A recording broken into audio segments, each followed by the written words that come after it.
Greetings, wrestling fans, and welcome to Fannin's Flashbacks, the podcast that nobody asked for, but I'm going to give it to you anyway. This podcast is going to cover tales from IWA Mid-South during my 12 years with the company, and it will be a part of the VNMVS Podcast Network. This podcast is intended for mature audiences only due to the foul language and graphic details about deathmatch wrestling that it will contain. This will be your backstage pass to get a peek behind the curtain at what led to the downfall of the craziest independent wrestling promotion of the late 1990s, early 2000s. And without any further ado, Nick Maniwa, hit the music.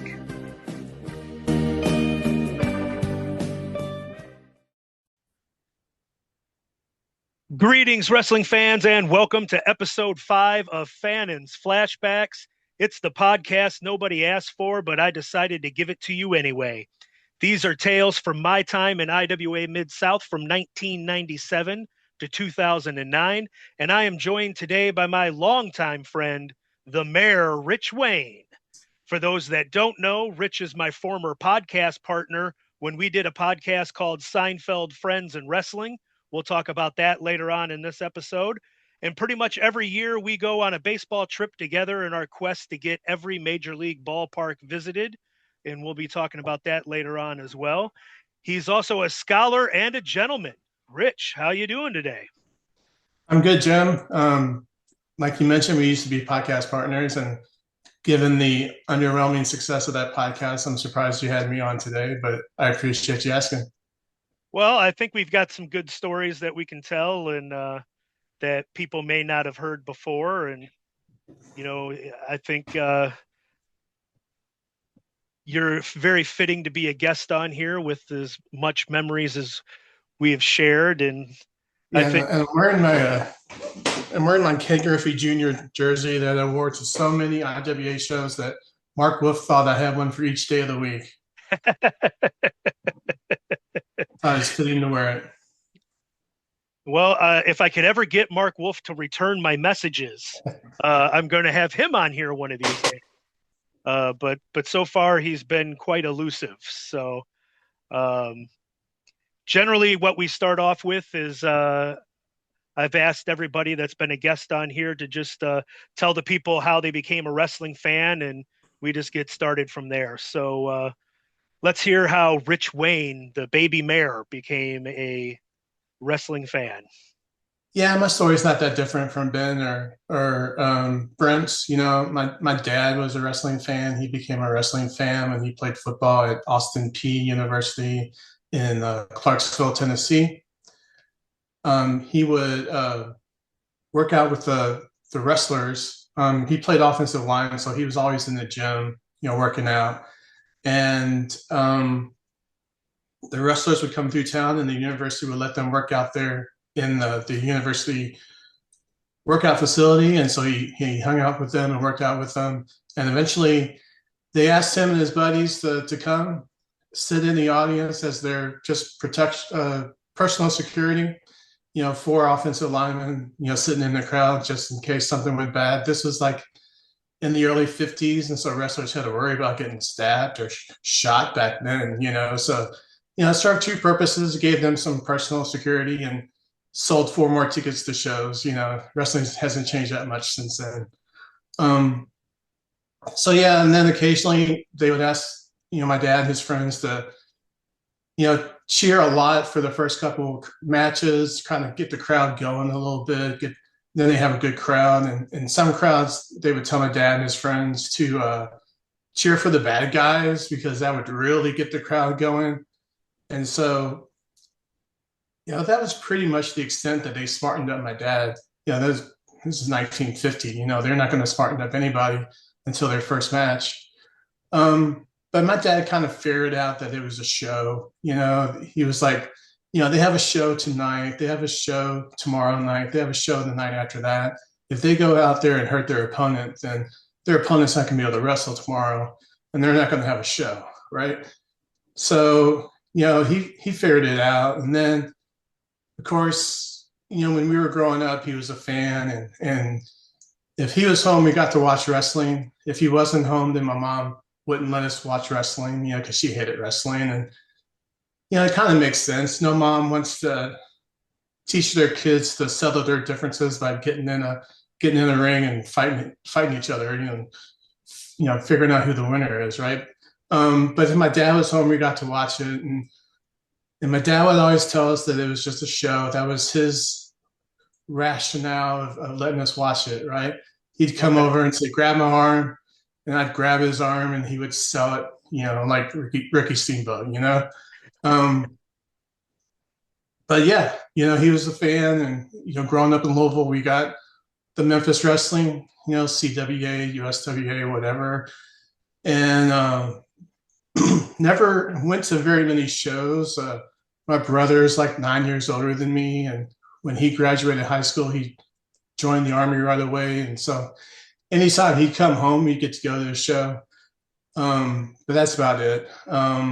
And then, of course, eventually we got WWF Superstars, and so I started watching that. And in like 1988, I went to a Wrestling Challenge TV taping there at Louisville Gardens. And the problem was we didn't get Wrestling Challenge in Louisville. And so I had a friend in New York, and that was my first time doing tape trading. Was I'd send him USWA and he'd send me Wrestling Challenge. So I got to see the 3 shows from Louisville. And then you lost that trade. I did. But yeah, I traded tapes with him for like 6-9 months, so I got to fast forward through Wrestling Challenge on a regular basis. So you said that your father was personal security.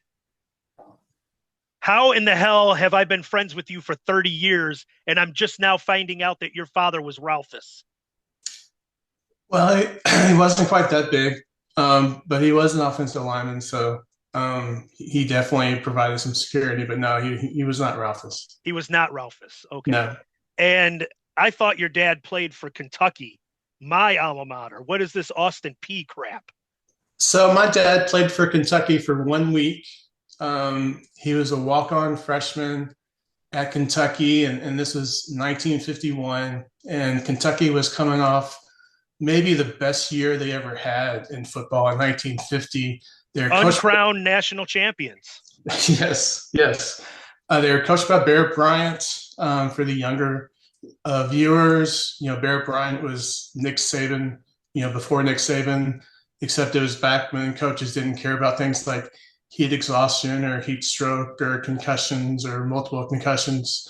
They went 11-1 in 1950 and won the SEC and the Sugar Bowl. Yep. And they had an All-American quarterback in Babe Pirelli, consensus All-American. He was finished 4th in the Heisman voting. Ended up as being a backup quarterback and the holder for the Jets in Super Bowl III. So I had a little bit of a pro career as well. And yeah, they finished ranked number 7 in the final polls. But this guy, Jeff Sagarin, invented these computer rankings for football. And in 1990, his rankings ranked Kentucky as number 1 back in 1950. And that's what they should have been ranked. So UK claims that championship now. So anyway, my dad comes in 1951, the following year as a walk-on. In high school, he was more decorated as an offensive lineman, but, guys played both ways. So like day 1, maybe day 2 of practice, he's playing on the defensive line of the scout team going against the number 1 offense. And so he's 5'8", 5'9", so he's not an imposing figure. The offensive lineman either didn't think much that they had much to worry about, or my dad's words, he got lucky. But on one play, he broke through the offensive line and sacked the All-American quarterback, Babe Pirelli. And as he's laying on top of Babe Pirelli, Bear Bryant goes, "Don't you move a muscle. You stay right there." And my dad's like, uh-oh.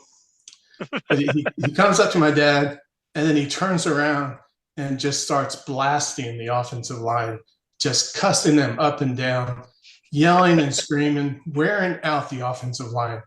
Look what you did. You got my All-American quarterback sacked. Is this what you're going to do in the game? Get him hurt? On and on, just cussing them out. So finally, he tells my dad to get back and go to the defensive huddle. Didn't say a word to my dad. They didn't have yellow jerseys for quarterbacks back then. He was just doing his job. But as he's walking back to the defensive huddle, he feels these like 10 eyes just peering right at him. They're burning a hole in the back of his head. And like from that moment on, he was a target. And those offensive linemen, they were so mad at him for getting them embarrassed that they just beat up on him, double teaming, hit him in the head as hard as they could on every play. And at the end of the week, he's sitting in the cafeteria and he's like, what am I doing? This isn't working out. I've really screwed this up, and I'm just going to go home. So he got all his stuff and walked to the train station and took the train back to Louisville. Ended up in Western Kentucky for 2 years and then transferred to Austin P for his junior and senior year. And that's where he finished up. It was in Clarksville. Okay. And isn't Austin P the governor's? Yeah. So your dad was a governor and you're the mayor. It's fitting. Yeah. Very fitting. All right. That's very neat. How did you end up finding out about IWA Mid-South? So I had a friend that knew Ian, and I'm not going to mention any names, not going to go into any details. It's not my story to tell, but believe it or not, he had heat with Ian. Really? That is shocking. You'll probably never guess why. But my friend gave me his hotline number, and so I was calling the hotline, before he even started running shows in the old k-mart building. And he had the first couple of shows in the old k-mart building, and at some point, we had the infamous Sabu no-show show where Sabu was advertised but wasn't there. And I don't know any details on that. I'm not going to speculate. But the date that I have, and I'm not going to swear by this, but it's November 28th, 1996 was the date that I have that I think that show took place. Well, I think this happened about 18 times. So this would have been the first time. Okay. So this is the first time that. Yeah. Okay. Yeah. And it was announced during the building that he was on Dixie Highway by the Bacons, but never showed up. So, well, did I go there? Dixie Highway is a very long road. Yeah. For those not familiar with the Louisville area, it is a long road. So it takes a while to get down it, depending on if you're walking or driving. So, maybe he just didn't, maybe he was walking and didn't have enough time to get there. Could be. So yeah, did I go there to see Sabu? Yes, I did. Did I enjoy the show? Yeah, I absolutely enjoyed the show. Did I go back the next week for another show? Yes, I did. So went to those two shows. I think the Headbangers were on one, maybe two of those shows. Tracy was on that show, of course. Bull Payne. Tornado Taz was on that show. Okay. Later known as Rolling Hard. But yeah, those shows were good, but didn't really go back for a while. The next show that I went to was the Eddie Gilbert Memorial Show, which was March 13 of 97. Okay. Yeah. We had started going by then, so that was the infamous Tommy Gilbert versus Dory Funk Jr. match. But yeah, I went to that show with a buddy of mine, and again, really good show. Enjoyed it. But then again, kind of stayed away for a while. And then Ian advertised the show where Dennis Carluzzo was bringing a crew down, and Reckless Youth was advertised on that show. And, he was on the first show, the very first show back in October '96. And so in that year, he really established a name for himself and developed a reputation as, the best Right. wrestler of independence. And so I was like, I got to go to this show. I got to see what this guy is all about. Um, and so Ian announced a couple weeks before that that tickets for that show would go on sale, that night. And so I was like, okay, I'm going to go out there. And I was planning on just buying tickets and then turning around and going home. But it's like a 30-minute drive. And by the time I got out there, I was like, oh, I'll just stay for the show. But I had come straight from work.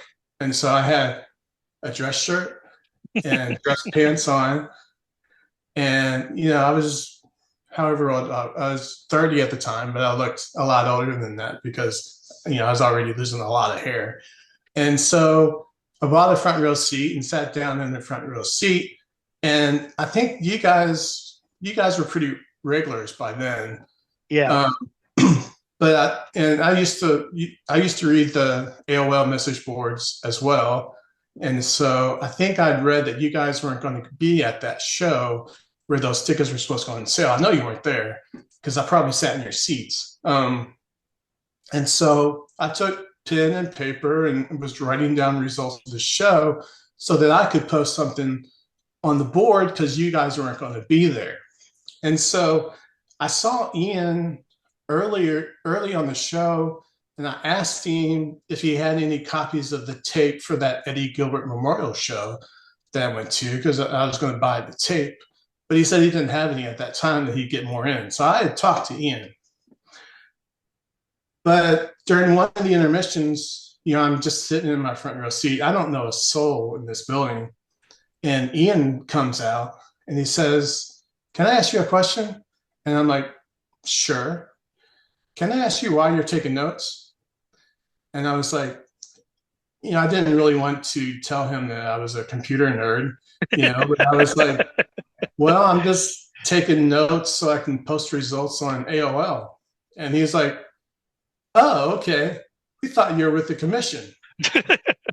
And of course, the Kentucky State Athletic Commission, which Ian had a lot of problems with at this point. And, he wanted to make sure that I wasn't there to stooge him out.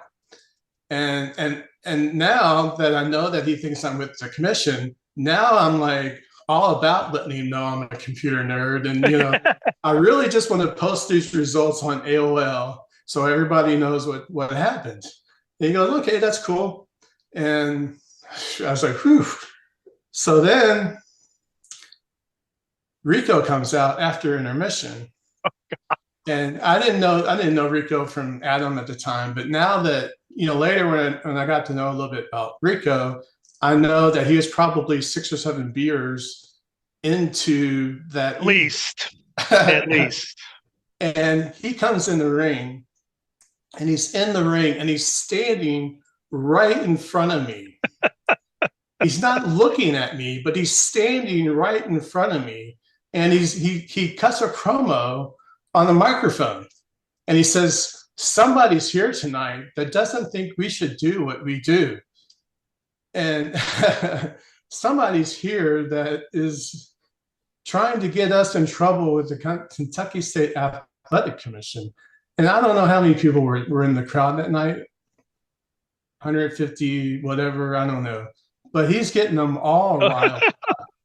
And here I am in my dress shirt and my dress pants, sitting on the front row, sticking out like a sore thumb. And I'm like trying not to sell it, because that's the worst thing I could do. But I'm like looking around like, am I going to get beat up? He's just getting everybody whipped into a frenzy. They're like, "Who is it? Who is it?" And I'm like, "Oh man, I'm not going to make it out here alive." I got no one. I got not a single friend here to get my back. I am a dead man. And, Rico's going on. And Ian finally comes out and says, "Rico, knock it off. He's okay," and so, I was like, there's no way that I could have made it to the door if I like just ran out. I would have been dead before I got to the door. So I just tried not to sell it and just sit there. And for some reason, I made it out of there alive, and with my brand new car still in one piece. So I was happy. And so yeah, then I went back to a couple of weeks later to the show with Dennis Carlizzo, and for backup, I decided to bring my 63-year-old father who had a bad heart, and this is my backup just in case something goes wrong. I think it's probably just made the situation worse because now I got to try to protect him and fight off the mob. But I just had jeans on that night, and I don't think I took any notes that night. So, but that was obviously a great show. Um, First time I saw Reckless Youth in person, and he had the match with American Kickboxer, and it was an outstanding match. Reckless did a great job, and American Kickboxer did a great job that night as well. One of the best performances I've seen from him. But they had an outstanding match. One other match from that show was Sherry Martel versus Debbie Combs. That was a And great feud. yeah, and I don't know, excuse me, for some reason my dad wanted to mess with Sherry Martel.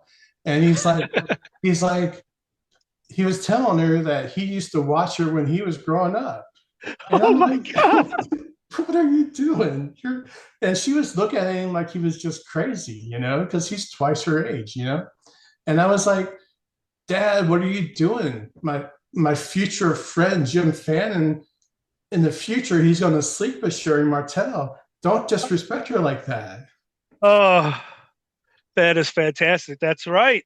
That's right. And I have yet to tell that story on the podcast. So since you brought that up, I'm going to go ahead and tell that story. Right now, Nick Maniwa, when he's editing this, is going to have his eyes roll into the back of his head. He's heard this so many damn times and whatever. But that is correct, ladies and gentlemen.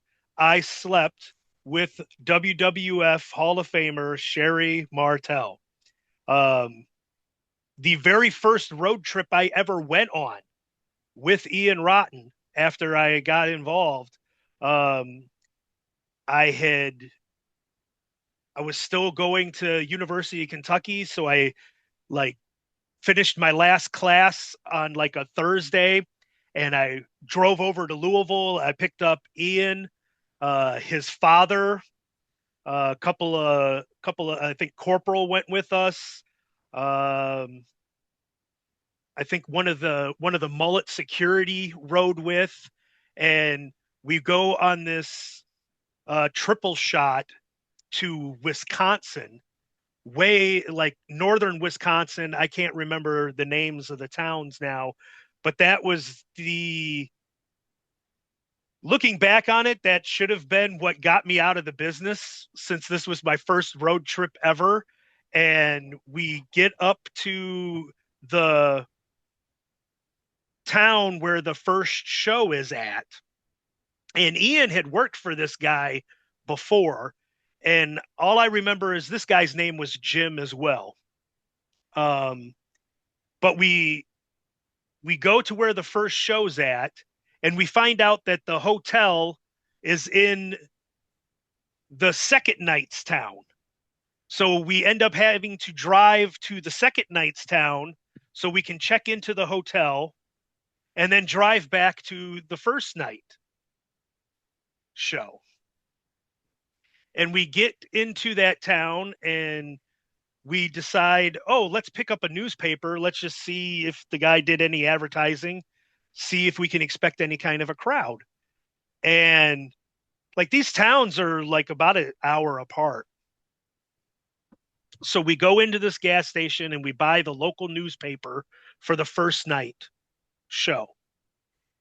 And in that newspaper, there is an ad for the second night's show that is an hour away.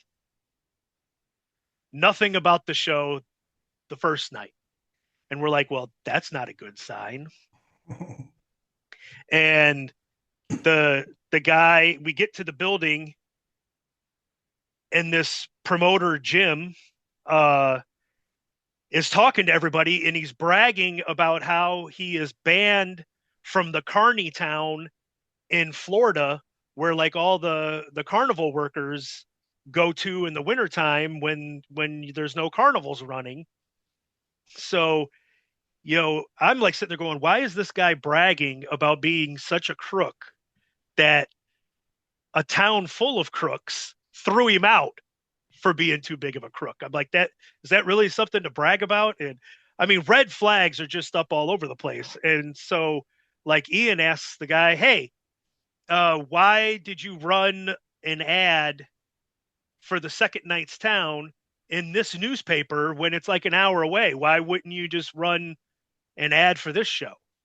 And the guy's like, oh, well, the newspaper ran the wrong ad. And we were like, well, you were the one that gave them the ad. So they had to have gotten it from you. So you're the one that gave them the wrong ad. And we're like, this just doesn't have the makings of a good turnout. And I mean, he had Brian Knobs, Tatanka, Sensational Sherry, Fabulous Moolah, who we had to almost like put a dog collar and chain onto Ian Rotten's father to keep Pops at bay, because he was just all about Fabulous Moolah and would not leave her alone. But there might have been maybe like Tito Santana, or there was just like so many WWF names that were on this show. And so it had to have been a hell of a budget that this guy had on the show with all these people that he had in attendance. And there's like nobody at the first night show. I mean, nobody. And so, of course, at the end of the first night, he's like, okay, everybody, let's go back to the town, the hotel for the next night's show. Everything's going to be great. We're going to, they ran the right ads in that town. We're going to be great for that show. So like everybody wrestles that first night. They go to the second night's, they go to the hotel that's in the second night. Think everything we'll make the money back the next day or whatever. So the guy comes to like everybody's room at like 11 o'clock in the morning. He's like, all right, everybody, you got to check out of the hotel. We got to move to the other hotel. And we're like, what? So then we had to drive to the third night's hotel and check in, and then drive back again. And again, it was like 45 minutes, an hour. And we're like, this is just ridiculous. And so we go to the second night show, and it's at a bowling alley. And they're running in the upstairs of this bowling alley. So you have to like go up this flight of stairs to get up to like where the ring's at. They have nobody selling tickets. Just anybody could wander in and go to this show. 3 people come up from the bowling alley. So there's like 3 people that have come up the stairs and just sit down and end up watching this show. A lot of the guys were like, we're not working, dude. We are not, this is the second night in a row. We're not working. And the guy's like, I'll pay you. You've worked for me before. I'm good for it, whatever. And like, I think a couple of the guys did, just refuse to work and didn't end up working that night and left. Ian, Corporal, they did their stuff. Like Sherry did her thing. Like for the most part, everybody performed. And then we have to drive to the third night, and we go to this hotel, and I'm like exhausted. I'm tired. I'm straight edge. I don't party. I don't do any of that kind of stuff. So I just go straight to bed and fall asleep. Sherry comes into the room, and from what I hear, they had a hell of a party. and they were, doing their pills, smoking their weed, doing whatever. And I end up waking up the next morning because the phone's ringing like crazy. And I roll over to try to answer the phone, and Sherry Martel is in my bed. So I slept with Sherry Martel that night. And I end up picking up the phone, and I just hear like Fabulous Moolah go, "Darling, is sensational Sherry? Does she happen to be in the room?" And I'm looking at Sherry in my bed, going, "Yes, she is." And I'm like all proud of myself, even though I know nothing happened. But still, 30 years later, I'm getting to, almost 30 years later, I'm getting to still tell the story of I slept with Sherry Martel. So I'm grinning from ear to ear. And I'm like, Sherry, Moolah's on the phone. And Sherry was ready to rip my dick off. She was like, "What in the fuck would you tell her that I'm in a room with a bunch of guys for? You don't stooge me off like that. What the fuck is wrong with you?" And I'm like, I just woke up. Someone asked me a question. I answered it. What do you want from me? And so she's getting onto the phone with Moolah, and Moolah's like, you could hear Moolah screaming through the phone, like, how could you be in a room with a bunch of guys? You get your ass back to our room right now. And, we got to talk business and figure out what's going on and whether we're going to do anything for this show and whatever. So, like, Sherry didn't talk to me at the building, wouldn't even like look at me. She was so mad. And Ian and Corporal corner this gym guy and have him up against the wall. And they're like, either you're going to fucking pay us, or, we're going to really hurt you. And the guy's like, as soon as we got a great gate tonight, we've already pre-sold a lot of tickets, as soon as the money comes in, it's straight to you guys. I'm going to make sure that you get paid. Actually, I think it was Greg Valentine, not Tito. That was the other WWE name that was on the show. But anyway, the show's going on, and they actually do have a crowd. And Ian and Corporal are standing at the table, and as everybody pays for a ticket, the guy's just handing them the money. And they make sure that Moolah gets her money. They made sure that Sherry got her money. Then they made sure that Valentine got his money. I don't think they made sure that Knobs, because Knobs almost got into a fight with Ian's dad before the show started, and we had to like separate them two. And so I don't think they took care of Knobs, but then they kept what little was left over. And this guy started writing checks to everybody to cover the money that was owed. And Ian and Corporal, like, you're not giving me a check. You're going to send me cash. I'm not taking a check from you. And so we get back to the hotel, and he tells everybody, go across the street to this grocery store, and they'll cash the checks for you. And they'll cash the check. You're good. Just go across the street. So we're watching all these wrestlers come back from across the street with armloads of groceries, because the grocery store, in order to cash the check, the grocery store made them spend at least 10% of the check on groceries. So they're coming back with, they just got freaking snacks, drinks, whatever, and they're just carrying what they can. And, but they did end up getting, money from the grocery store. So everybody ends up, doing their little party scene again. At this point, Jim Neidhart was on another show in the same area. So he had come over and was in the room. And at the time, I had like my favorite snack was I would get a bag of Chex Mix. Then I would get like a king size package of peanut M&Ms and pour it into the Chex Mix. And then they would have the bags of like Planters honey roasted peanuts, like 2 for $1.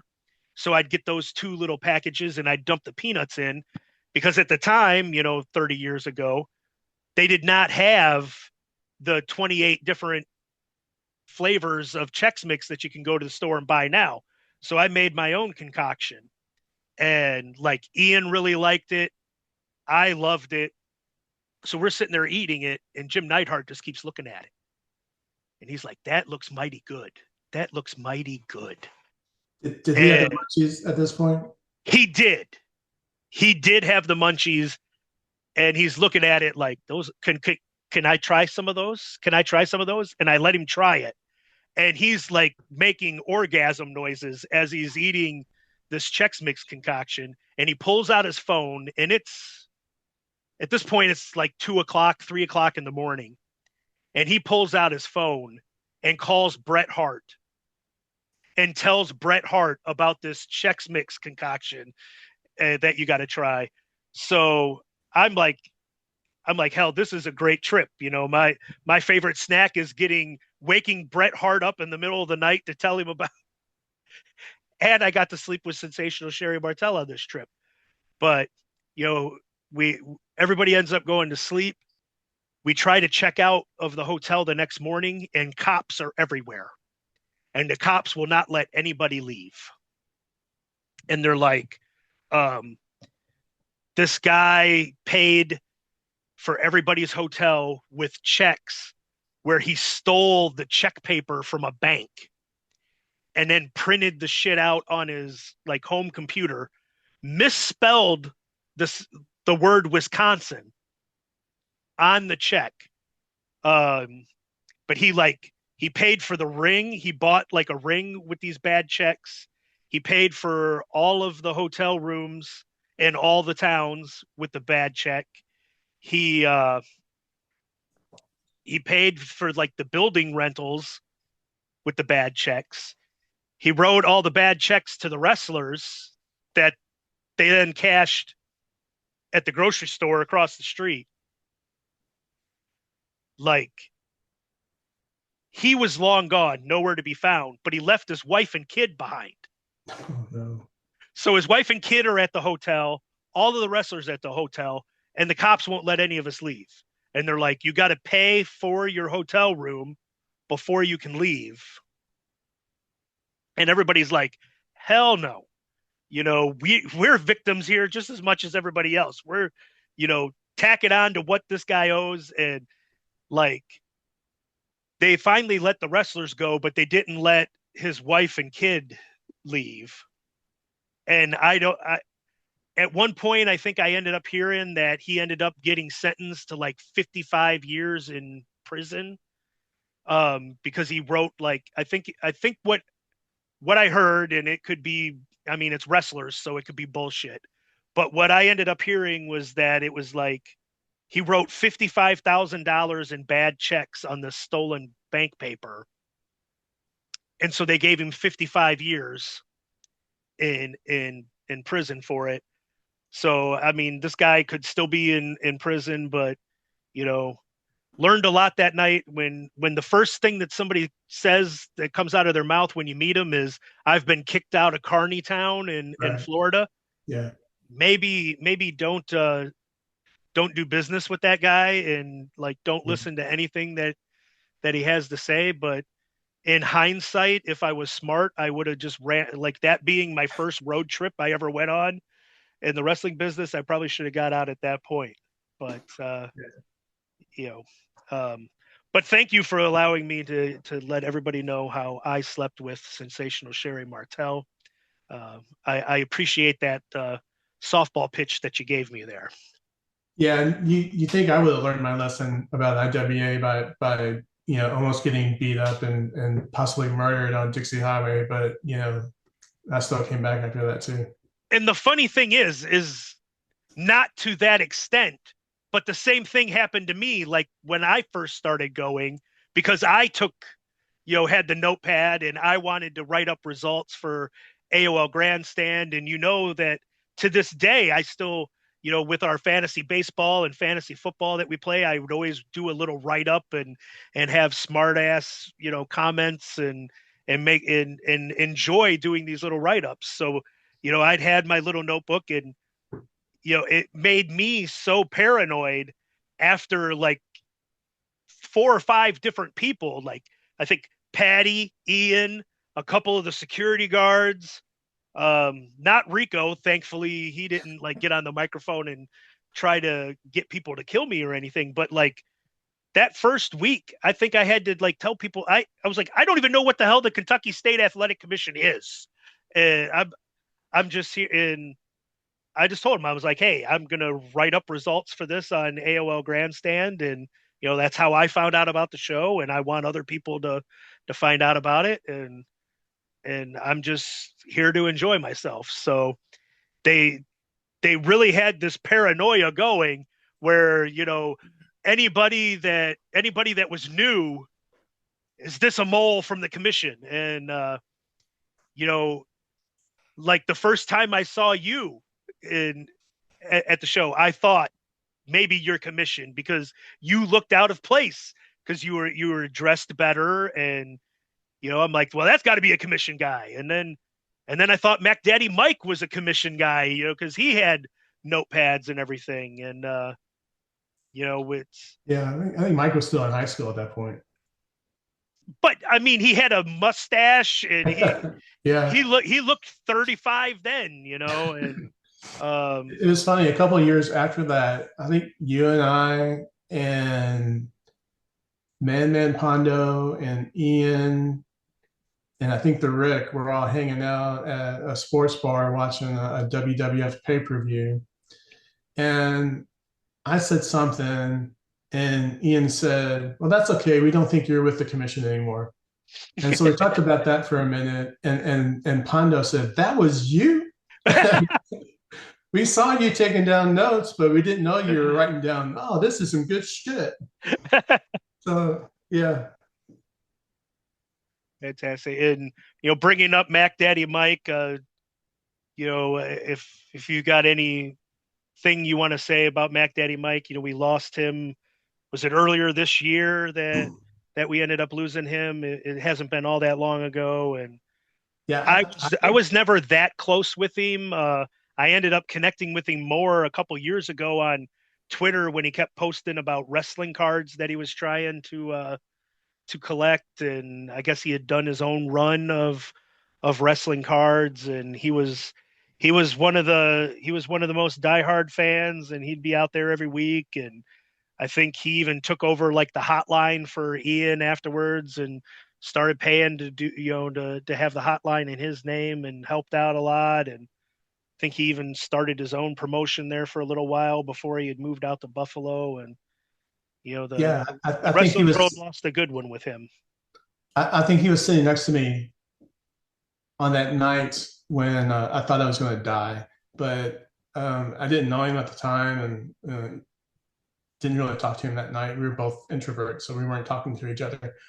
But became friendly with him and actually did some updates on his hotline for him. I did for a while, for 2 or 3 months. I did updates on his hotline and started doing interviews on his hotline with wrestlers. I interviewed you and some of my other friends, but interviewed Reckless Youth and Twiggy Ramirez, Meanie and Nova, and even Dan Severn. That was the big notch in the belt, was doing the interview with Dan Severn, who couldn't be a nicer person. Nothing but respect for Dan. But yeah, and then Mike ran a show. Was promoter of a show, the first D1W show in New Albany, and I went to that show. Bought a ticket with my wife and my son, and went to that show, and didn't really keep in touch with him over the years. I think he moved to New York.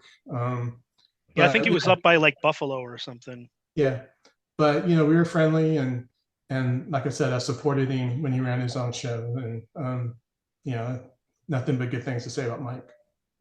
Yeah, so I know a lot of a lot of his close friends have been listening to the podcast, and you know, so for them, I'm sorry for for their loss, because Mike was a good guy, and like say he was introverted, and I you're a little more introverted than I am, but when you get all these introverts together, it's you don't get all that close too often, and so like I didn't have a lot of interactions with him, but there's it's just crazy the amount of fans that were at all those shows that we've lost over the years. So, Yeah. um, but to try to pick the show back up a little bit and get back into more positive things, we can start talking about, you know, after we had started hanging out more together, and we ended up like I know one of my favorite memories was just when we would go play midnight bowling every week. I think it was during one of the downtimes in between IWA trying to find buildings and whatnot, and like the bowling alley not too far away from where I lived would do the midnight bowling where you could rent the lane for like 3 hours, and they'd turn the lights off and have all the funky music and the smoke show and laser lights and everything. And it would always be me, you, Brent Blades, Nick Maniwa, like every week. And then every once in a while, John Howard or somebody would show up. And I remember there was like John Howard one night came, and we kept putting ice cubes in his regular street shoes that because you had to rent the bowling shoes or whatever to be on the bowling. So his shoes sitting there, and we just kept putting ice in there, letting it melt. And then at the end of the night, he goes to put his shoes on, and his socks just get all soaked, and he's like, "There's nothing worse than wet feet." And that might have been about that might have been the last time that John Howard went out with us on the midnight bowling. But I remember we used to call ourselves the Bowling Ball Mafia at that point, just to try to sound a hell of a lot cooler than what we really were. Do you have any memories from the midnight bowling ball mafia days? Yeah, I mean, it was always a great time. All of us were just competing for second place because Brent Blades was such a good bowler. Like he knew what he was doing. The rest of us were just trying to break 100. But yeah, I mean, it was a lot of fun. Yeah, with the lights off and the whatever lights going, and yeah, that was like a weekly thing for us for a while. I think Friday nights. Yeah, Friday nights. and Yeah, then and then that transformed into the JBoys hangouts. Me and Brent Blades talked about that. As a reminder to folks that may not have listened to the Brent episode yet, JBoys was just a local restaurant chain in the Kentuckiana area. I don't think it really went beyond that area. I've never saw it anywhere else, but they had a couple in Louisville. They had a couple in on the southern Indiana side, and as me and Brent talked about, we'd be there till 4 or 5 o'clock in the morning after shows, just shooting the shit and talking. And yeah, you were the star of those nights, because we would just be listening to your stories and just be enthralled with what you said. And you know you would talk about how introverted that you were a little while ago, but get you to JBoys and we couldn't shut you up. You'd talk all night. yeah. If you get me in the right environment, that definitely happens. At one job that the job that I was working at when I met my wife Melissa, we went out to lunch. The whole team went out to lunch one day, and it's at one of these restaurants that had the trivia game, with the tablet that you would use to play trivia. And like I'm answering like every question. I'm like this and this and this. And our good friend Tammy was there, and she said, "Rich, in the office we can never get you to talk. Here we can't get you to shut up."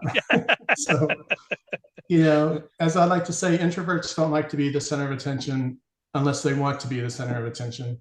I used to do stand-up comedy, so obviously in the right atmosphere, I don't mind people paying attention to me, but lots of times I just like to fade into the background. But yeah, JBoys, that was after every show, and especially the Charlestown days. We'd go there, and yeah, I'd tell stories, and you guys would listen, and that was our socialization, and Yeah. me especially. There's times during that period of time when I was doing a lot of work down in Knoxville, Tennessee, and I would leave Louisville, my home, Sunday afternoon, drive down to Knoxville, spend the entire week in Knoxville, get home at like midnight Friday night, and then I'd just run all my errands Saturday during the day, and then Saturday night it was the wrestling show in Charlestown, and then JBoys until 3 o'clock in the morning, and like that was the only socialization I got all week, And I'm surprised that Brent didn't bring this up, because I've had conversations with Brent where Brent's like, when I tried to explain to my wife how important wrestling was at that time, it's hard to explain because it wasn't just the wrestling show, it was everything else that we were doing Right. with our friends. And that was our friend group at the time, and that's why it meant so much to us back then. Right. And like I had told Brent I was like, if wrestling had stayed like that, I'd still be doing it today. But it unfortunately it didn't stay like that. But yeah, those will always be some of my fondest memories in my life. Was those weeks just close? And I mean, JBoys was 24 hours, but we'd be the only people in there, Yeah. and you could tell the waitresses and stuff would be like, just please leave. I mean, there'd be nights that there was nights that we were there for 4 or 5 hours, and it's not like we were keeping customers from coming in and whatever, because the place wasn't full, and it wasn't like we were keeping the waitresses from having turnover and not being able to get their tips or whatever. But I'm sure they got tired, like we were almost be there their entire shift, be like, go home, don't you have anywhere better to be? But those were great memories and great times. So I mentioned at the start of the podcast how you are the mayor, and it's a nickname that we can blame Ian for. If you want to tell folks how you ended up becoming the mayor. Sure. On January 1st, 2003, the government for the city of Louisville merged with the government of Jefferson County. And so Louisville became Louisville Metro. And in preparation for that day, they had to elect a new mayor of Louisville Metro. They created a brand new Metro Council where they had 26, I think, members of the Metro Council from each part of Louisville Metro, the old Jefferson County.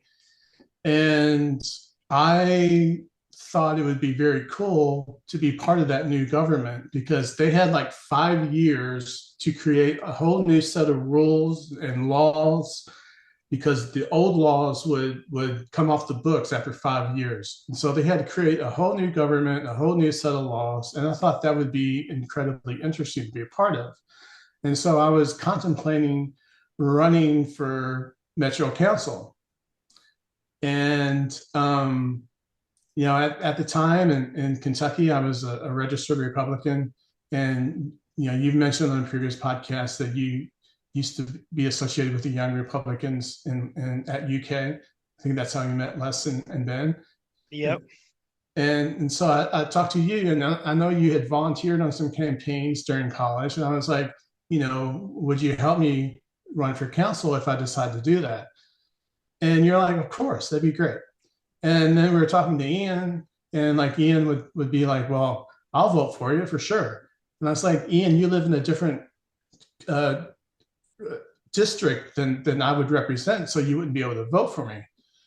And he was like, well, then you got to run for mayor so I can vote for you. And I was like, I don't think that I want to run for mayor against Jerry Abramson, and get squashed by 99% of the vote. But Ian was like, no, I can get you elected mayor.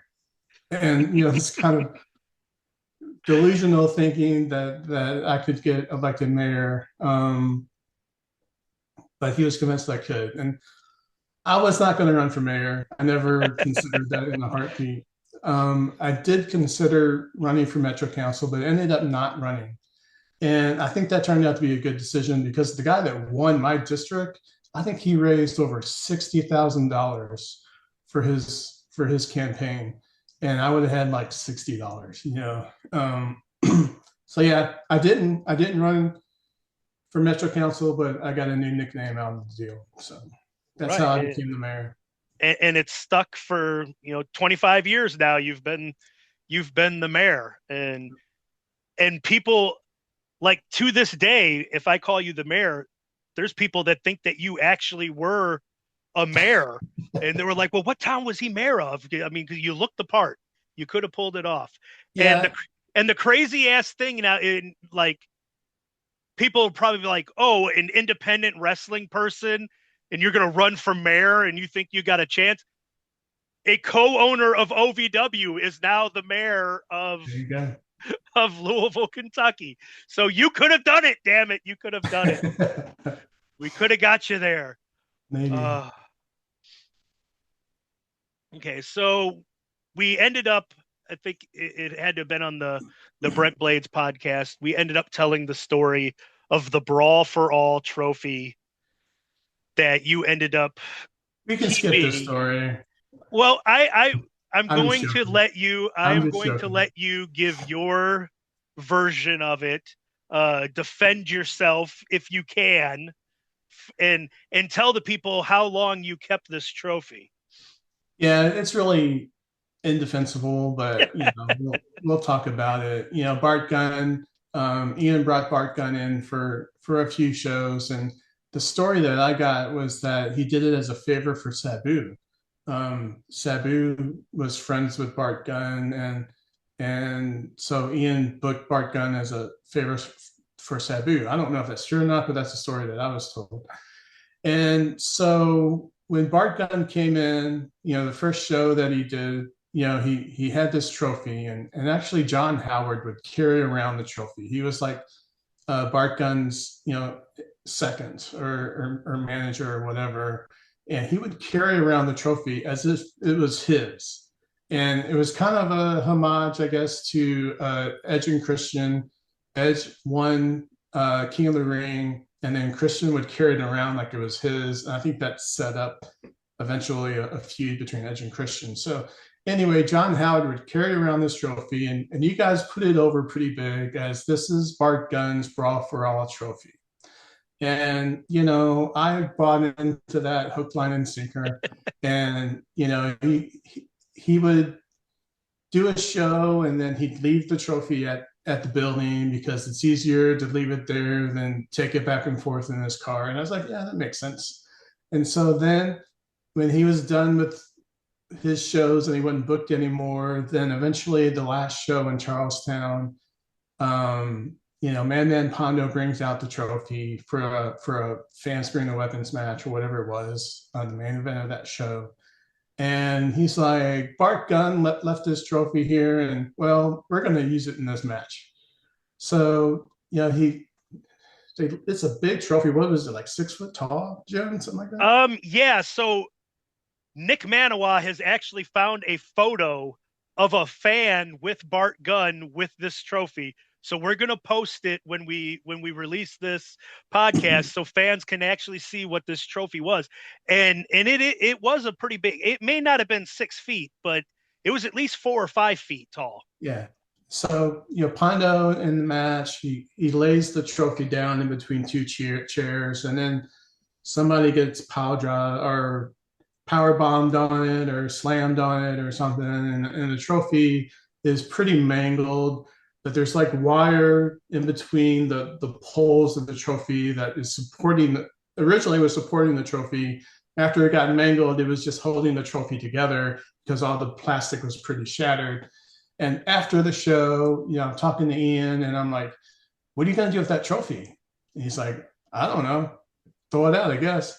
And it's like, can I take it? And Ian just kind of looks away and says, yeah, you can do whatever you want with it.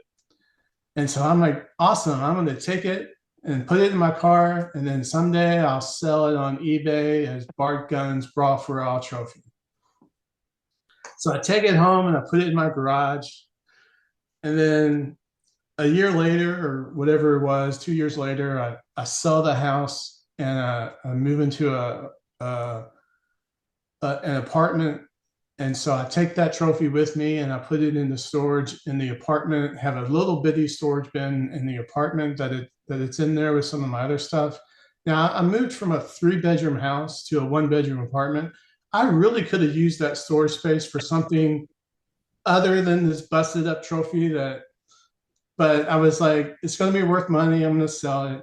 And so then when I moved from that apartment to another apartment right before we got married, I was like, I am not moving this trophy again. I'm going to sell it before I move this apartment.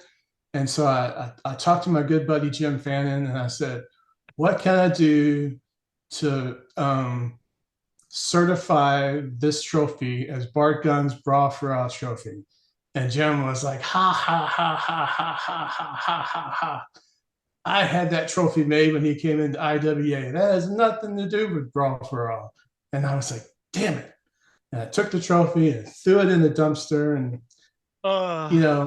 like I said, I really could have used that storage space for something else. But the worst part of it, as a smart mark that thinks he knows what's going on in the wrestling business, I totally bought the gimmick on that one and felt like an idiot, for believing it for so long. So then I started to actually research it. And like I watched the finals of the Brawl For All tournament. No trophy, no presentation afterwards. I found a video from the Raw after the Brawl For All finals, and I see Jim Ross give this award to Bart Gunn, but it's these gold, oversized boxing gloves. It looked like the stupidest thing in the world. This is the trophy that they gave to Bart Gunn, and in reality, it was just these oversized golden boxing gloves. And I was like, I am such an idiot.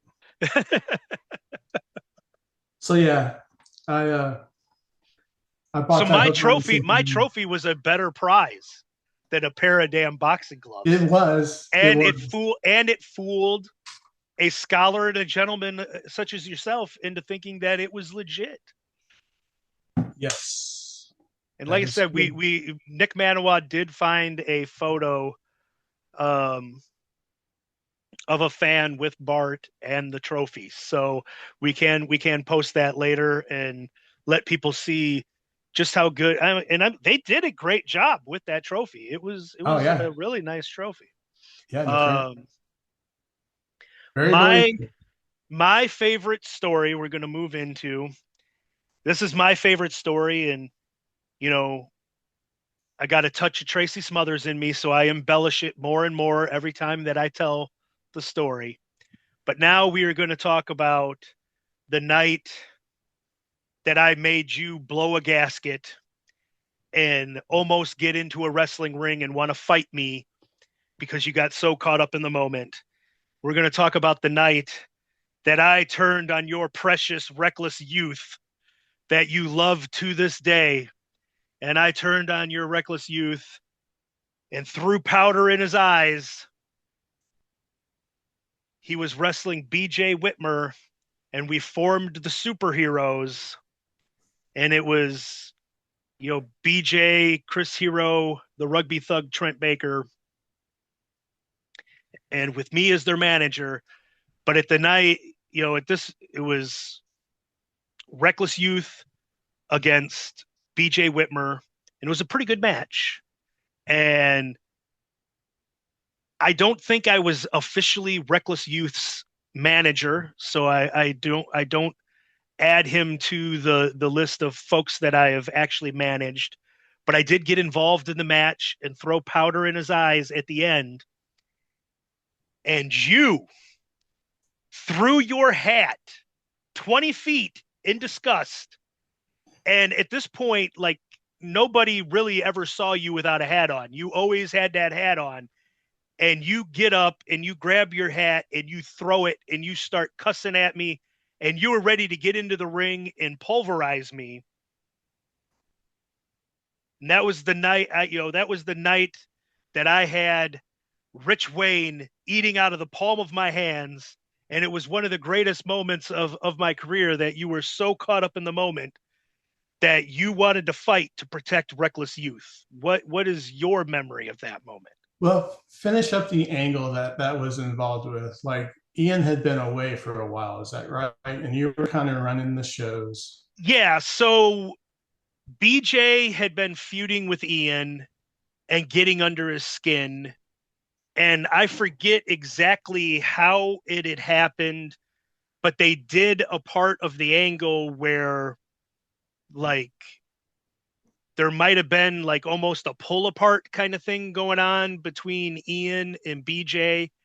And Patty gets into the ring, Ian's wife at the time. Patty, who's probably the second or third most over babyface on the show. Crowd just absolutely loved Patty. And she gets into the ring to try to get Ian to stop, fighting or whatever. And she like touches him on the shoulder from behind. And Ian spins around, not knowing who it is, and punches her and knocks her out. And dead silence in the building when Patty drops. And people are like, oh my God, I can't believe that he just did that. And so like the angle is like Ian goes away for like psychological reasons. He's at his breaking point. He can't be at the shows. He can't be trusted with what he's going to do, and he's so devastated over the fact that he punched his wife, and he can't believe it, and so he's off the shows. And then he's not at the shows. The crowd dips, and the crowds get worse, and the crowds get worse. And so Patty starts talking about, you know, oh, lo and behold, IWA is going to close. If the attendance doesn't rise, IWA is going to close. IWA is going to close. And I get mad because at the time, I'm kayfabe part owner of the company in the storyline, and I'm like, I'll be the one to make this decision. We'll close when I say we close, not when you say that we close. How and so like me and Patty aren't seeing eye to eye as to where this is going. And so I decide that I'm going to put my support behind BJ Whitmer in this. And so I turn on Reckless, throw the powder, join BJ. This, of course, gets Patty involved. And we're supposed to like try to we're trying to duct tape Patty to the ropes. And at the time, BJ was carrying a leather strap. And he was like strapping people with this leather strap.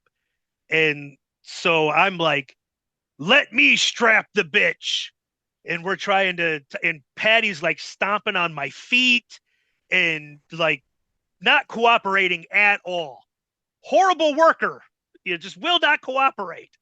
And she's stomping at my feet and she's like knocking the shit out of me. And we're struggling like hell to try to get her duct taped to the ropes. Home Depot Mike and a couple of the people with him are trying to get into the ring and save Patty. And I worked for the guy. He was my boss at Home Depot, and he's like he's so caught up in the moment that he's trying to get in the ring to make the save. And he's like, if nobody else is gonna save her, then by God, I gotta save her. And we're ready to hit her with the strap, and beautiful people hit. And I think like Axel came out one door and Ian came out the other, and like crushed BJ with the chair shot, and I ran for the hills and got the hell out of there.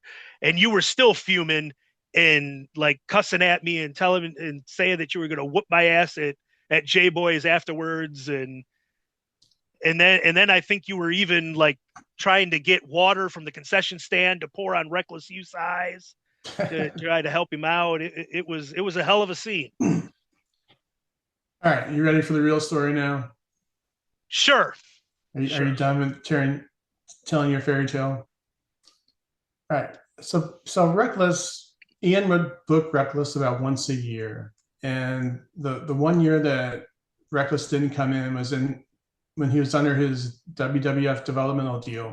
Obviously he couldn't come in then. So by this time, on this trip would have been the third time that I picked up Reckless at the airport and drove him around. And this would have been the second trip that he actually stayed at my house and slept on the sofa. Because even though he was king of independence and he traveled everywhere, traveling was very stressful to him and just caused a lot of anxiety. And so if he knew that I was driving him around, if he knew that I was staying at his house or he was staying at my house, that reduced his anxiety. And so he's much more comfortable staying with me than he would be at a random hotel. So, this night I drove Reckless to the show. We got there super early.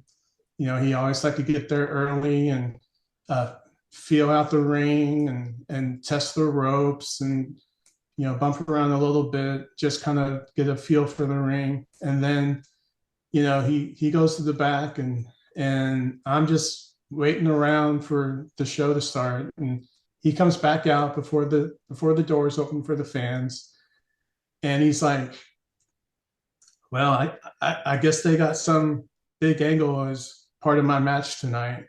And like, they're doing this big angle. Somebody's going to attack me and then they're going to beat me down and BJ's going to beat me down. And then Ian's wife is going to get involved. And so he laid out the whole thing for me 2 hours before the show. And so when the match took place, and you come, he gets BJ down. By the way, BJ got completely blown up in this match. If we're going to shoot a little bit, he was calling off all his offensive spots during the second half of the match. Reckless would be like, are we doing this? And he's like, no, go ahead. Are we doing this? No, go ahead. So BJ was blown up. But in the end, Reckless went to the top rope he gave the signal for this frog splash. He was getting ready to come off with this frog splash. You throw the powder. I don't know. Did you shove him as well or just throw powder? I don't know. But I can't remember if I pushed him off or if the powder did the work. I remember you pushing him off, but that could be just my memory. But yeah, then the beatdown ensues, and they take Reckless to the ropes, and they take Patty to the ropes, and in the middle of this, I stand up,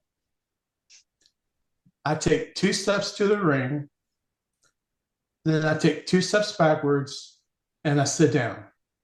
That's the extent of my reaction. No. You threw your hat in disgust, and you had a hand on the ropes, and security had to make you sit down. No. Now, based on the reaction of the boys in the back, you would have thought that's what I did. But all I did was stand up, take 2 steps forward, take 2 steps back. And everybody, I don't know if they're watching on a monitor, if they're watching at the curtain, whatever, they're like, oh, we got Rich Wayne to react. He's pissed off. And that was the extent of what I did. But based on the mythology that has developed around this show in the years since then, you would have thought that I reacted like Dr. Bruce Banner turning into the Incredible Hulk. You are not taking this away from me. You threw your hat and you tried to get in the ring, and I will not have it any other way. Well, you did not stand up and do the hokey pokey and put your left foot in and put your left foot out. and then sit back down. It didn't happen that way. It did happen that way because I know, because like you said, no one ever saw me without a hat back then because I was incredibly insecure about my balding, and I didn't get over that until I started dating Melissa. So, you know, at the time, the last thing in the world I would have done was to throw my hat. But, it's all good. Uh, Maniwa, edit that out. Edit that out. So right around this same time, we had the IWA softball team, and me and Brent had talked about our memories of the softball team and just how god awful we were. And we mentioned how frustrated you were that Ian Rotten demanded to be shortstop because of Cal Ripken. And what kind of memories would you like to share of the ill-fated IWA softball team? Well, I guess I'm to blame for it because we had been talking, and I think maybe the year before or a couple of years before, we had played a couple of games for a charity, for a fundraiser. Um, I don't know if you remember those games, but it was just like one night only. We played a couple of games for somebody's fundraiser, and then we started talking about getting the team and getting in a league. And I happened to find an opening for a team in a league at this place that was off of Dixie Highway. It looked like a pretty professionally run league for the most part. And so, I went out there and I put the money down and I got the slot reserved for us. So I guess it's my fault. Um, I did not get all my money back. I got some of it back. Like Ian told everybody to pay me $10, which was not going to be enough to cover it. None of the actual wrestlers that played on the team paid me any money. They weren't going to give any money to Bart, So, I got some of my money back, but I did that voluntarily. I wasn't asked to do that. I just really wanted to play and make sure we had a place to play. So, I'll take the heat for that. That's on me. But you guys did a pretty good job of covering it. There's one team in the league that we could beat. Um, part of the problem was we have a different team every week. Corporal would have a booking in Milwaukee, and he would stay in Milwaukee with some of the fans there in Milwaukee. And so he wouldn't be back down by Monday night when it was time to play. And then so Corporal would play like once every 3 or 4 weeks, and Corporal was probably the best player on the team. You may not know this, but Corporal went to high school with our buddy Mullet from fantasy baseball. Really? And, yeah, and Corp played on their baseball team. So he was the best player, but when he was only playing once every 4 weeks, he never really got into a rhythm. On the rare occasion where he was there for 2 or 3 weeks, he would start just crushing line drives, everywhere. But so we had a different team every week. That was part of the problem. Lack of talent was probably part of the problem as well. But yeah, it is what it is. We had fun, I guess, and I don't know. There's not much to talk about. Okay. And then there was the trip to go to Cal Ripken's last game, or what was supposed to be his last game. And as we've mentioned, Ian Rotten, a huge Cal Ripken fan. The second that Cal Ripken announced his retirement, we got online, saw that the last game was going to be at Yankee Stadium, and we bought tickets to go to, so that Ian could be at Cal's last game. Of course, it doesn't end up being his last game because 9/11 happens and they postponed 2 weeks of the season, and then move those 2 weeks to the end of the season.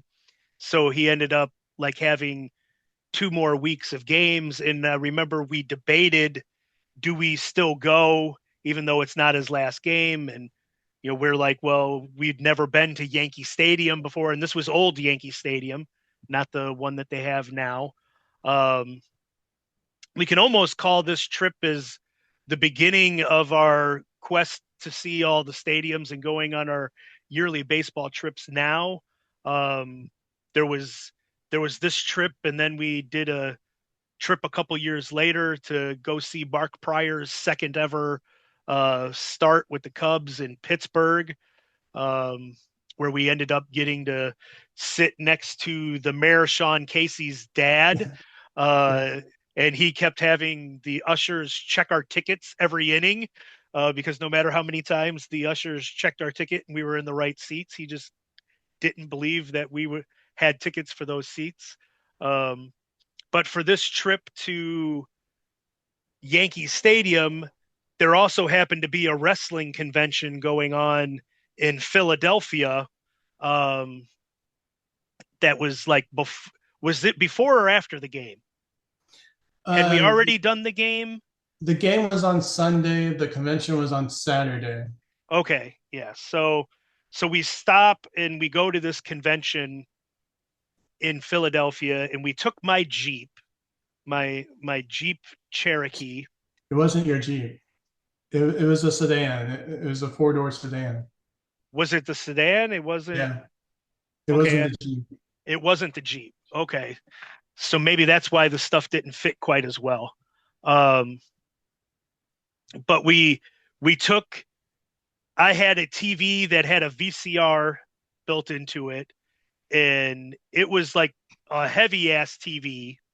And we took this TV because we had bought like a table for this wrestling convention, and Ian was gonna try to sell some IWA merchandise and videotapes in order to try to help fund the trip to the baseball game. So we get to this convention in Philly, and we set up and we're like plug in the TV and we're playing videos to try to draw attention to our tables and get to sell these tapes. And at the convention, we met Bobby Heenan, and then Chris Candido and Tammy were at the convention as well. Um, and this was before Candido had come in for a show, right? He hadn't come Yeah, in yet. it was before. So um, it was the first time meeting Chris. And to say that Chris and Tammy were not in the most sober of places would probably be quite an understatement. Um, but they asked Ian if they could get a ride back to their house in Atlantic City because they didn't have any other way of getting home after the convention, which I thought was a little strange. And I can't remember exactly why that was, but Ian's like, of course, we'll take you, no problem. And so Well, we have to, he had spent all day at their table and left you and me at the IWA gimmick table, to sell merchandise. And right. then, Reckless Youth lives in the Philadelphia area. And so I told him I was coming into to Philly, and asked him if he wanted to do lunch. So he picked me up and we went to lunch and came back. And so you were by yourself at the gimmick table for a while. Yeah. And then, yeah, after spending all day with them, I think they said they needed a ride home, and he said, "Sure, I'd be glad to take you." Yeah. And so we're trying to get this TV, couple totes worth of IWA videotapes, their luggage, them, me, you, and Our Ian, luggage. our luggage, all into this car.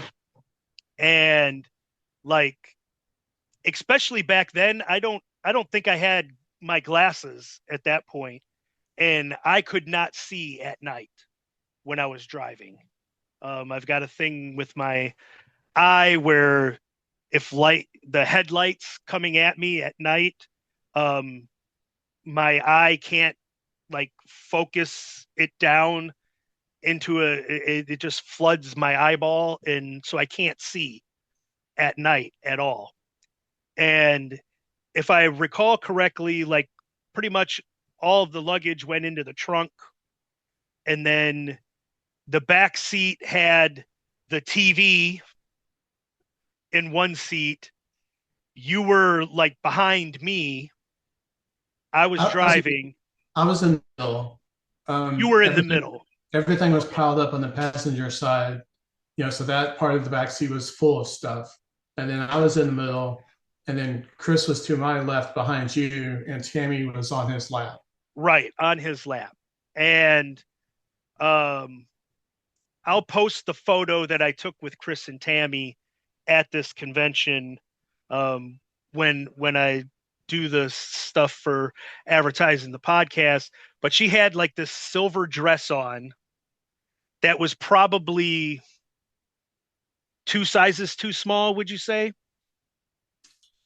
Yeah, I don't know what the deal was, but it didn't like to stay up. Right. It did It not should like have. to stay up. Um, and this was not 1997 Sonny that was setting the internet on fire, but 2001 Sonny was still pretty damn good Yeah, and making some money selling photos on the internet. And that dress kept coming down and down and down, and body parts kept coming out and out and out.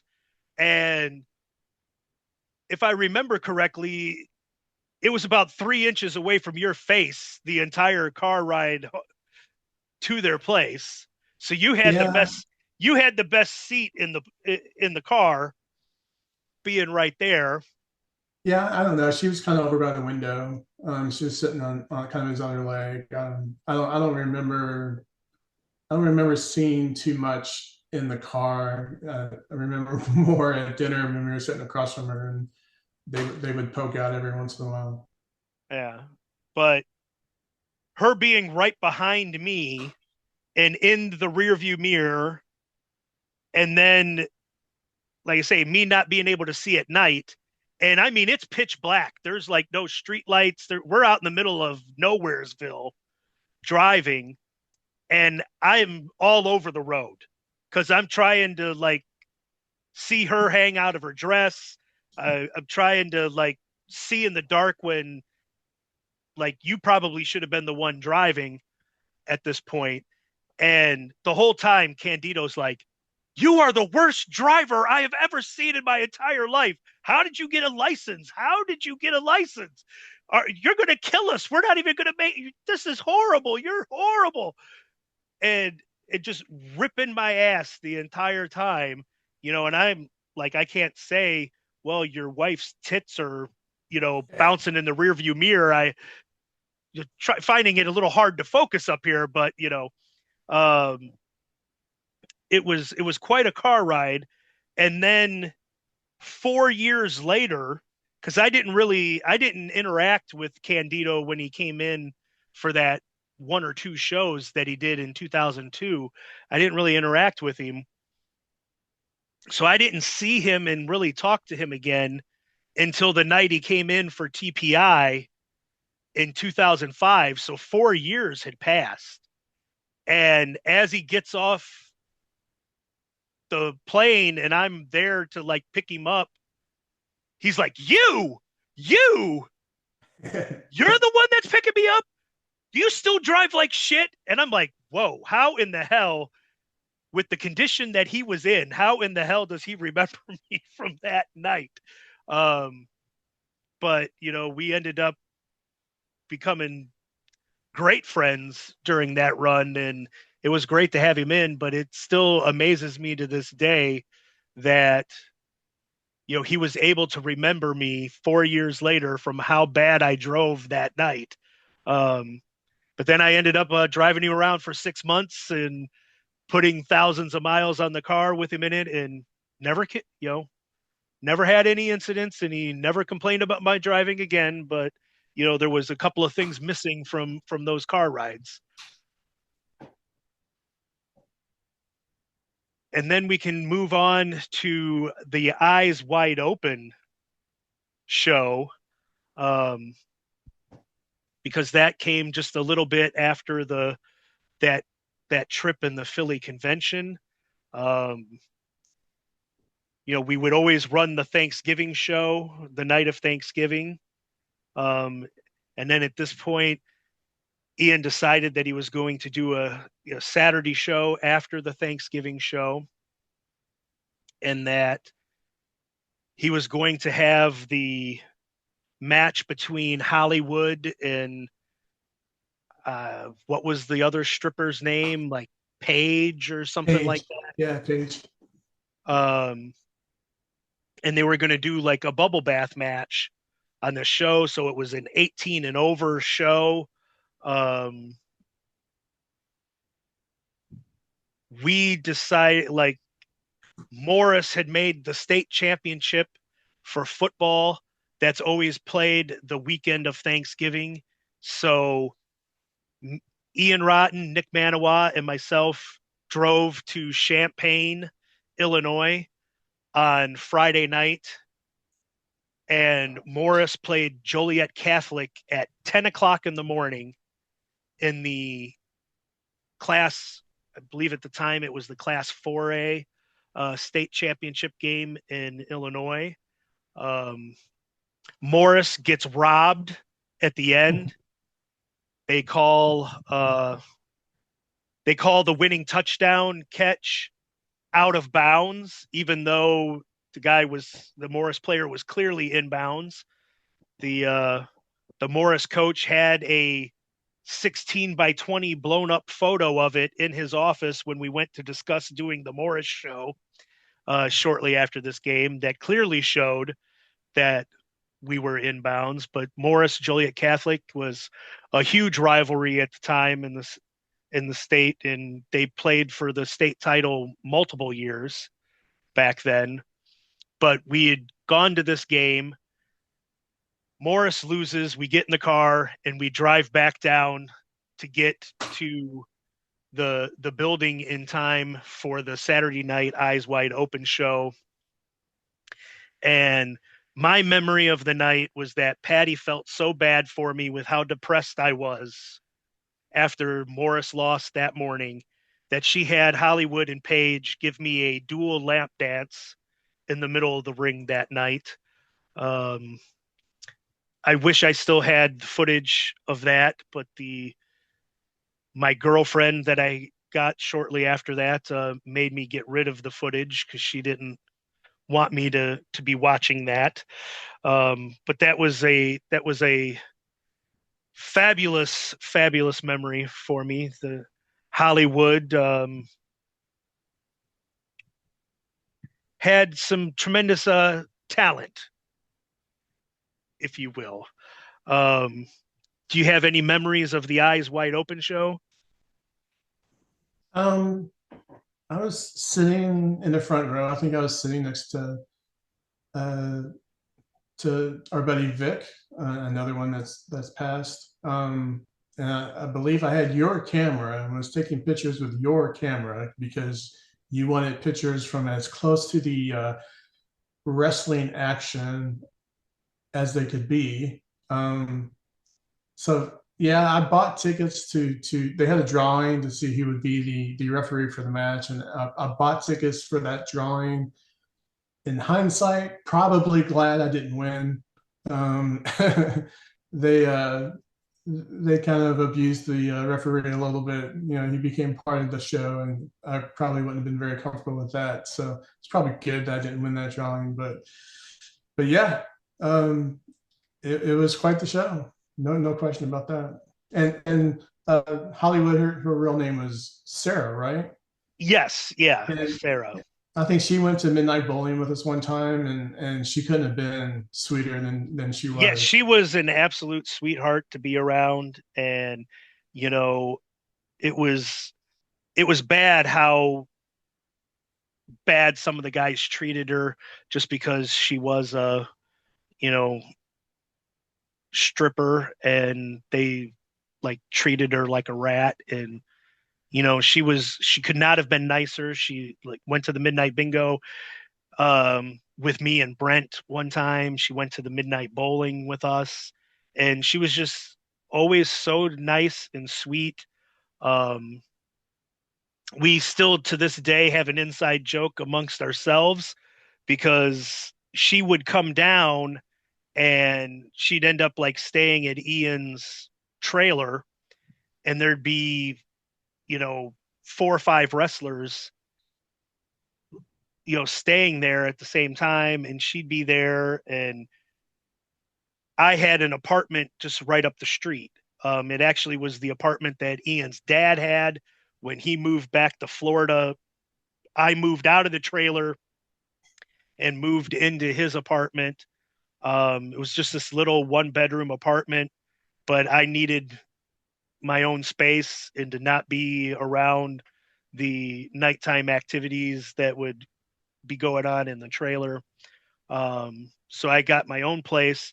So one night, Hollywood comes knocking on my door and asks if she can use my shower.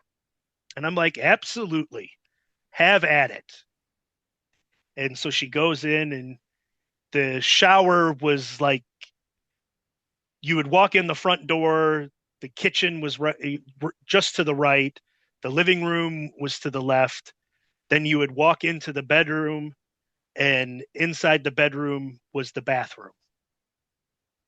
So she goes and she's in the shower, and I'm just watching TV, and I'm awkward and shy, especially at that point. And so I'm giving her space and trying to be a gentleman. And she comes out of the shower wearing nothing but a towel. And she looks into my bedroom, and I just had a twin bed. It's just me. I'm not, at the time I did not have a lot of money, so don't have a lot of money now, but I had just taken the bed that I grew up in from my house and brought it down and set it up and had this little twin size bed. And so Hollywood comes out of the shower wearing nothing but a towel, and she looks at me and she goes, "How do you have sex on a bed that small?" And I froze and had no kind of an answer. And I just went, "Well, I don't have sex, so I have no idea. I never come up." And so to this day, we sit there and just laugh about how out of 1,000,005 things that I could have said at that point in time, I think your go-to was always, "You should have just told her, well, let's find out." And, you know, uh, me being me, I just was like, "Well, I don't know. Never, I don't know." And never did find out with Hollywood. But, he said she was a sweetheart and was very nice to be around, and had quite the body. Um, but I couldn't add her to the list with Sherry Martel, unfortunately. But moving on to our next memories, we've got the Tracy Smothers Riot show, which happened to have Francine on that show. And you were the one that got to drive her around for that show. Do you have any memories of driving Francine around and then the subsequent riot that happened on the show? Well, there's a show in Indianapolis the night before, and then this show that we're talking about was the first show in the building in Clarksville / Jeffersonville. I don't know if we ever figured out which city it officially was in, but it was the first show in that building. Um, Ian had asked me earlier, a week or two earlier, he was like, "Are you going to this show in Indianapolis?" And I was like, "I don't know, maybe, I'm not sure." And he's like, oh, well, I was going to ask you to drive Francine if you're going to go. And I was like, oh, that show. Yeah, yeah, I'm going to that Oh, show. oh, that one. That one. So, Yes. so yeah, I picked Francine up at the airport and drove her around that Friday. We drove all the way to Indianapolis. The only request that she had was Chick-fil-A, because they don't have Chick-fil-A in the Northeast, at least not at that time. And we love Chick-fil-A. We went to Chick-fil-A in the Green Tree Mall, because that was like the only one in the area that was kind of on the way to Indianapolis. And we're sitting there eating at Chick-fil-A, and she pulls out these pills, and she pops a pill, and she says, birth control, what can you do? You know, so she popped her birth control pill in front of me. And then, yeah, I drove her to Indianapolis and back, and um, took her to this really shady hotel that was back behind where JBoy's was or used to be. And I was like, I think this is where the wrestlers stay, you know? And it's like, you know, I wasn't going to offer her the reckless youth sofa, you know, in my house, because that would have come off really creepy, I'm sure. But yeah, and then picked her up the next day and took her to, that show in Clarksville, and she was managing Mark Wolf in a tag match where Mark Wolf was tagging with Bobby Eaton versus Mean and Hard, Mitch Page and Roland Hart. And according to a cage match, Prazak was their manager, and I don't think that's accurate. Mean and Well, Hard. he managed them for a while. Okay. I'm not sure about that match, but he was their manager for a little while. Yeah. Okay. I don't remember that, but anyway, in the middle of this match, um, Tracy comes out. Tracy Smother comes out and just attacks Bobby Eaton, and he's just beating on Bobby Eaton and beating on Bobby Eaton, and then everybody comes in and tries to pull him apart, and Tracy is just attacking everybody, security guards, wrestlers, former wrestlers, anybody he recognizes as a worker. He's just attacking them and beating them up, and he'll be like, okay, I'm done, and then pow, Right. and this went on for like 15 minutes. At And least. and when I watched the video, I think you're the girlfriend you just mentioned. I think she was at that show, and I think you were hanging out with her, trying to make sure that she was okay. And then Francine doesn't know what's going on, and I'm like, I'm probably somewhere near Francine just to make sure. I feel like I have to kind of take care of her a little bit, so I'm probably somewhere near her just to make sure she's okay. Um, and like this goes on and on and on, and Ian's like, Tracy, calm down. If you want a match with Bobby, I'll give you a match with Bobby. And Ian doesn't know what's going on. He's trying to make it seem like part of the show. And so they finally get Tracy back, and everything dies down. And it's like a huge riot. And at one point, this lady hit Tracy with a stick or something, a weapon, and he just grabbed it and wrestled it away from her. He didn't push her or hit her. He just got the thing away from her and handed it to security. And then like one of the security guards grabbed her boyfriend or whatever. And you can see Tracy kind of go, it's okay. That's my fault. Don't throw them out or anything. And then she goes on and fights, and they finally get Tracy to the back, and they're like, what's going on? And like Chris Hero tells the story where, Tracy had been watching the match, and Bobby Eaton was so drunk that he couldn't really do anything. Like Bobby was standing in the corner when Mark was in the ring, and he was like, let's go. And then he turned to Francine, what's his name? Yeah. What's his name? Mark. Yeah. Let's go, Mark. And Tracy was so concerned about his friend Bobby and him like stinking up the match that he just went out there and attacked Bobby just to save the match from being a bad match. And it's like, we think he's gone completely insane, and really he's just trying to take care of his buddy, and he's doing the honorable thing by helping his friend out. but we thought he was completely off the rails. Well, and my favorite part is at one point he just punches Bobby right in the face, and Bobby's like, "My eye!" But But that was such a wild night. Tracy was in the habit of starting riots, but that was probably the biggest one that I ever saw him cause yeah, on a show, and just abs and like you said, you would think that the guys had him calm down, and then he'd be like, okay, okay, okay, okay, and then they'd let him go, and then he'd just start right back up again, and it was like, man, is this what's their history? What's going on? yeah. But once you're done watching Jim's podcast, you can do a search on YouTube. You can probably find the episode of Francine's podcast where her Yeah, co-host shows this video and trying to get Francine's thought of what was going on. And Francine's like, I don't remember any of it. yeah, So she doesn't yeah. remember anything about that show, and she probably doesn't remember the nerd that drove her around that weekend. But she was a doll to drive around, and very very engaging, very nice, and couldn't have been any sweeter to me than she was. Yeah, I ended up because I didn't interact with Francine that weekend, and then I ended up seeing her at a wrestling convention in northern Indiana, um,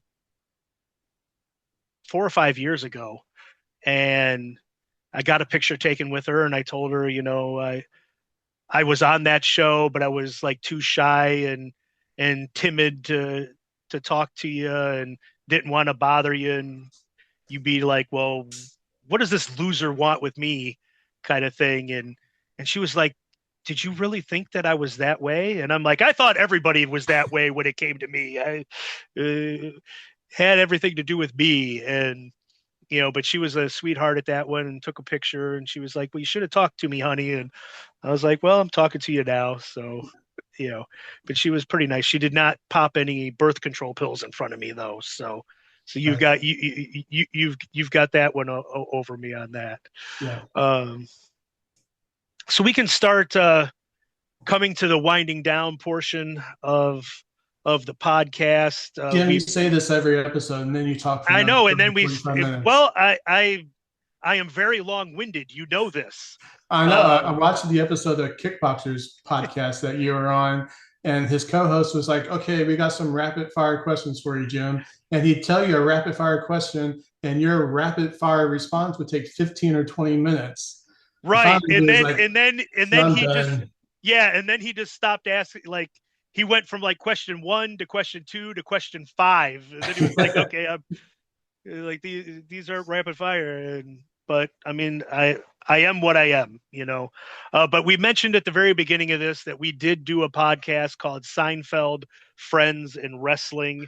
Um, this was your brainchild, and I thought it was a great idea. Um, it did not get a lot of traction. Come to find out, there's not a whole lot of crossover between diehard Seinfeld and Friends fans and professional wrestling fans. Um, but what we would do is we would take 1 week and we would discuss what aired on Seinfeld that week, what aired on Friends that week, and then what aired on like Raw and Nitro. If it happened to be like something big that happened in IWA, we'd mention that or whatever, and had a lot of fun with it. Do you remember how many episodes we ended up doing? We did 20. 20. So, I mean, this is episode 5 of Fannin's Flashbacks, so I'm fourth of the way there. I'll see if I make it to 20 with this one. It's not a lot of listeners, but I'm having fun doing it, and um, so we'll see if I can get other people to actually respond to me. Then I've got more things to go. But are those episodes even still out there anywhere, or did you remove them?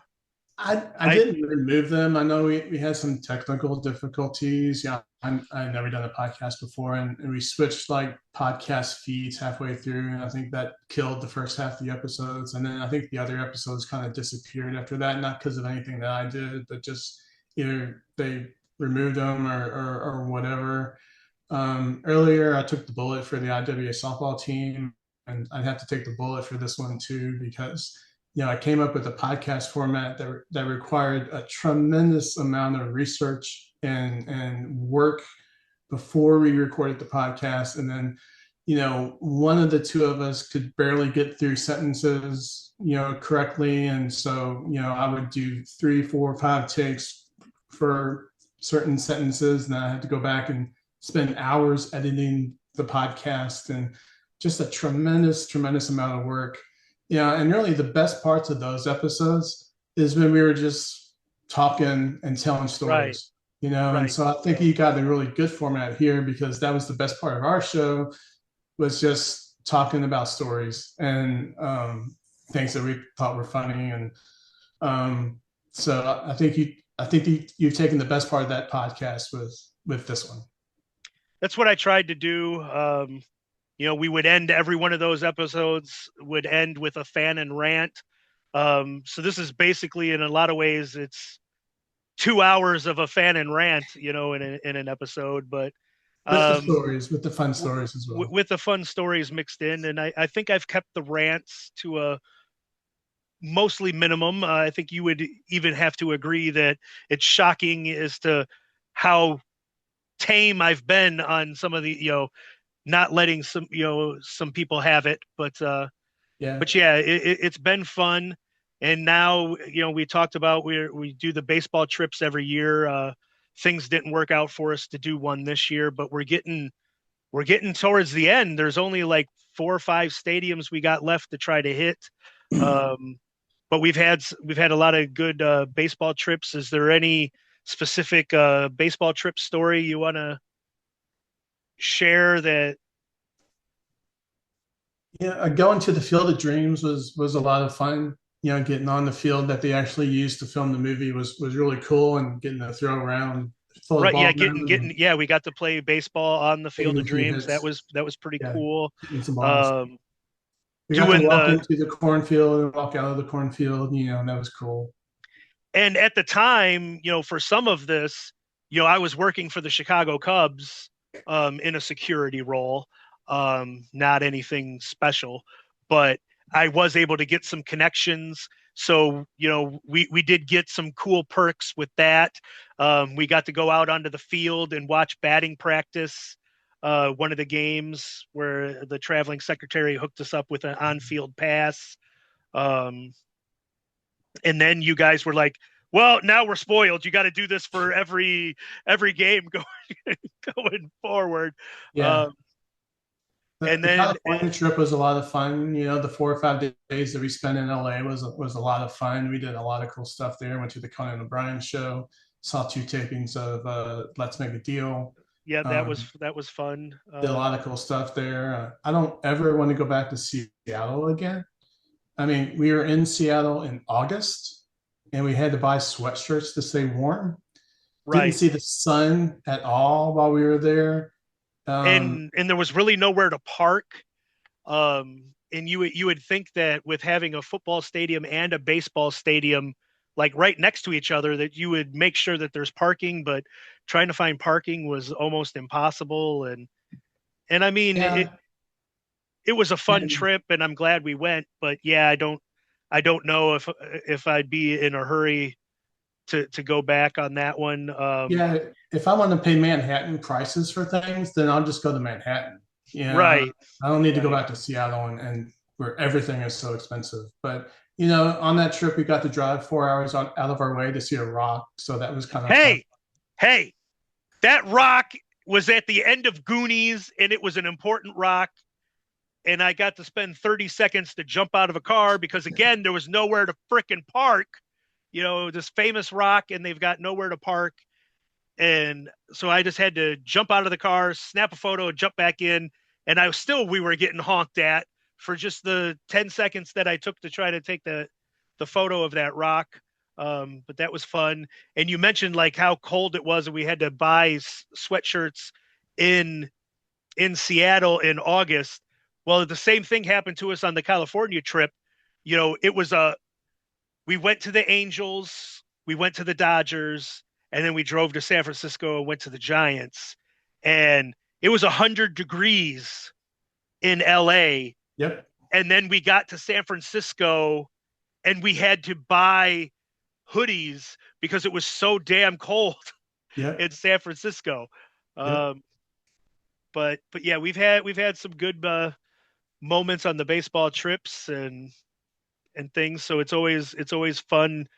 I always look forward to getting to spend the time that we do to make these memories. Is there any favorite IWA memories to finish up on of that we haven't talked about yet?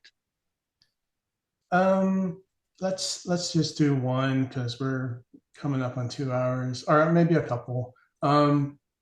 You and Brent talked about how Ian would send people out to do something and not tell them what to do or not give them any training. And there's times when there was referees that didn't have any training. And there's a young kid that was reffing in Charlestown. He was like 16, 17 years old. He was reffing for a little while in Charlestown. I don't know if you remember him, but he was reffing, and there was a tag match with Ian Rotten as a babyface and GQ Masters the third as a babyface, where they did a promo at the beginning. GQ is a babyface? They did a promo at the beginning of the show where basically Ian said, "Hey, GQ is a babyface tonight." That's not what he said, but that was the intent of the promo. So GQ the third was a babyface, Ian Rotten's partner, versus Nathan Future and Daniel Quinn. Two young kids that started in the backyards and were now wrestling. So you had a tag match where two of the wrestlers knew absolutely nothing about tag team psychology. The other two, the babyface team, knew everything about tag team psychology, and the referee knew absolutely nothing about tag team psychology. And they were getting their heat on Ian, and Ian was able to walk them through the match. He'd drag them over to the corner and tell them to tag in or tag out, but GQ was trying to draw the referee so they could do the switcheroo and everything, and the referee was clueless. And so GQ finally gets in the ring, goes all the way over, grabs the referee, drags him back over to his corner, and he says, "Who trained you?" Loud enough for everyone to hear. And in that moment, that was like the perfect comment for GQ to make, because like if there is any marks in the audience, they'd be like, "Yeah, who trained you? They're cheating. Why don't you disqualify them?" And then the smart fan, I was dying laughing, because that was like the perfect comment, because this referee had no clue what he was doing. So yeah, GQ the babyface with the perfect comment to the referee. And then the other, I'll last story. There was a time in the Charlestown building where Hero was a heel. He may have been with you at the time, I'm not sure, but he was out at ringside, I think for Tracy's match, and he was just outside the ring, in Tracy's corner, being a heel. And at one point during the match, Hero looked at me and I gave him the finger, right? And after the show, I'm waiting for you guys. I'm standing around, and Hero comes out and he says, "Rich Wayne, do we have heat?" And I was like, "What are you talking about?" He's like, "In the middle of the show, you gave me the finger. Do we have heat?" And I was like, "Chris, you're a heel." And he goes, "Oh." So, and then there was another time when Corporal was wrestling in Charlestown as a heel. And there was a group of fans, I think they were from Charlestown, that I despised. I absolutely despised this whole group, because they would cheer for Corporal when he was a heel. And I know, kayfabe's dead. You can root for whoever you want to. but you're not doing any favors when you cheer for a heel. Um, if that's the dynamic of the match is a babyface and the heel, you're not helping the heel when you cheer for him. And so Corporal came out, and whenever Corporal would make his entrance, he'd walk out and then he'd stop and he'd just look around for a minute. And he just happened to stop right in front of me that night. And these guys are cheering for him and going crazy for him. And I was in the second row, and I just stood up and I said, "Corporal, you suck." And he looked at me and I said, "You suck. Do you know how I know you suck? These idiots are cheering for you." And like I was leaning over the guy in the front row, and he was standing here leaning over the same guy. So we were like face to face, and like he almost cracked a smile, but he's like calling me a mark, and I'm, saying he sucks, and we just go at it for 30 seconds. Then he goes on his way. And then after the show, he comes out. I'm waiting for you guys to go to JBoys or whatever. And he comes out, he sees me, and he gets a big smile on his face, and he comes over and gives me a hug. And it was like, "Man, that was awesome. That was great." So, Chris Hero, my good friend, Chris Hero, he is my friend. He's the wrestling genius, but he couldn't figure out what I was doing that night. But Corporal, he really doesn't get the respect that he deserves as a wrestler. Everybody believes he's a great hardcore wrestler, but no one really gives him any respect beyond that. He knew exactly what I was doing. So, it was fun. All right. So we're going to wrap this up. And this time I actually mean it. So it's been great to catch up with you. And, I'll be seeing you at some point over the weekend or right after the weekend when I get down to Kentucky. But I'd like to thank you for coming on to the podcast. You got anything that you need to, like, do you want people to follow you on social media? You want to hype anything? Oh God, no, I don't have anything. I never post on Twitter. I never post on Facebook. So yeah, nope. I got nothing to plug. Just happy to be here. All right. Well, thank you very much for joining me and sharing these stories. Hopefully the 10 people listening at home or watching on YouTube enjoyed it as much as we enjoyed telling it. So this wraps up another edition of Fannin's Flashbacks. Remember to check out my YouTube channel at youtube.com/sportsfannin for IWA clips and matches and these podcasts. And when you get to the YouTube channel, start by clicking that like button and subscribe. Check out brokenmerchtable.com for t-shirts of Nick Maniwa, Jess B's Knees, Mean Mitch Page, Rolling Hard, and yours truly, Jim Fannin. You can follow me on Twitter at jfannin73, TikTok at jim.jj.fannin, and on Instagram at IWA Fannin73. I know Maniwa just absolutely loves that I have 3 different handles on those, as he's always the big fan of you got to be the same thing on everything, but it is what it is. But we'll see you next time on what'll be episode 6 of Fannin's Flashbacks. So let it be written. So let it be done. Good day.